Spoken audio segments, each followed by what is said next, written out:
এমনি থেকে সন্ধ্যা হব হব, আকাশটাও খুব একটা ভালো নেই, রাস্তাটাও খারাপ, ওখানে নাকি তেনারাদের ভয়।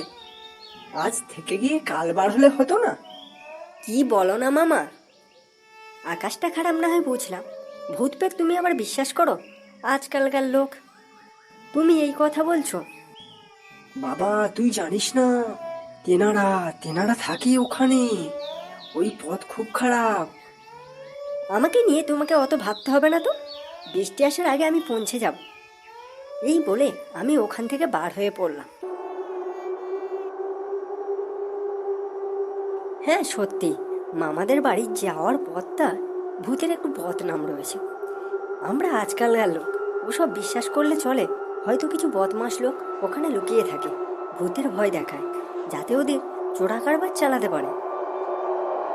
সেজন্য আমার ভয় নেই, আমার কাছে পিস্তল থাকে। এই তো সামনের মাসে পুলিশে জয়েন দেবো। সত্যি আকাশটা খারাপ, একটু জোরে পা চালায়। হেঁটে কিছুটা যেতে না যেতে বৃষ্টি চলে এলো ঝমঝমিয়ে। এবার কিছু একটা মাথা গোঁজার ঠাঁই না করলে কি যে হবে। এমন সময় দেখতে পেলাম সামনে একটা ঘর।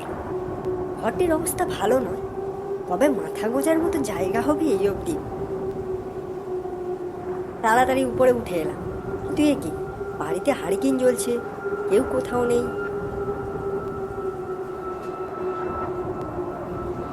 আমি হারিকেনটা উঁচু করে পাশের দিকে একটু দেখতে যাব, এমন সময় ভয়ে রক্ত হিম হয়ে গেল। আমার সামনে একটা অশরীরী দাঁড়িয়ে, যার মুখ চোখ ফেটে রক্ত বার হচ্ছে।